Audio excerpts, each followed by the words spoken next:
You're not lazy. And if you hear that sentence and feel relief, that's because you've been blaming yourself for something you don't understand.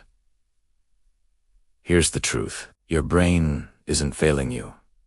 It's drowning. Every single day, you wake up and your mind is already processing more information than humans used to handle in an entire week. Notifications, short videos, messages, opinions, noise.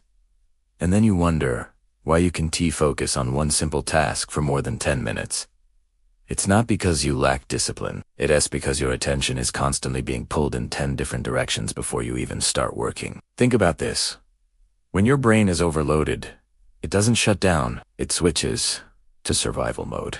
And in survival mode, the goal isn't growth or creativity. The goal is comfort, easy dopamine, distraction, anything that feels light and familiar. That's why serious work feels heavy now. Not because you're weak, but because your brain associates effort with stress.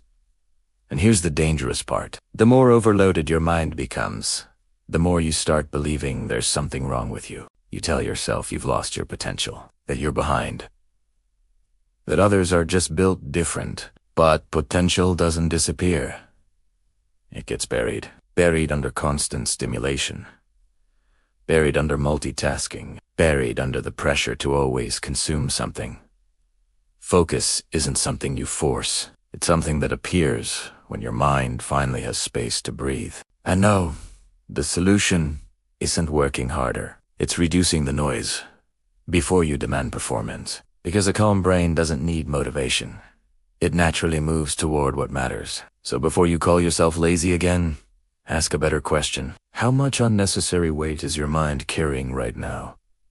Fix that, and you won't recognize the person you become. If anything, you have too much of it, and that's exactly the problem. Your energy isn't focused in one direction.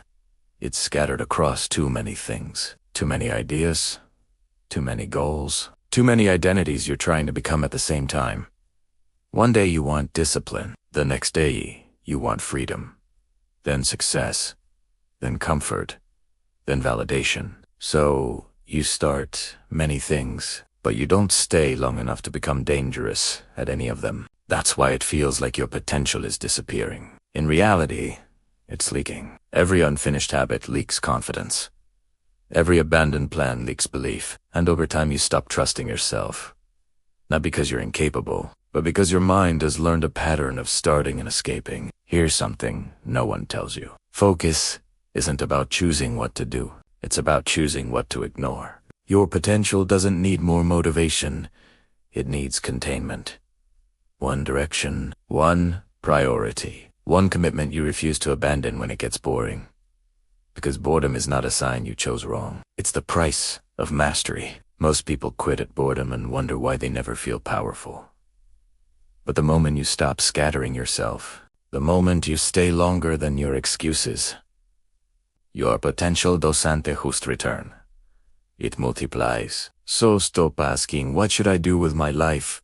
Ask a better question. What am I willing to stick with, even when it stops exciting me? Answer that honestly, and you won't need to search for your potential again.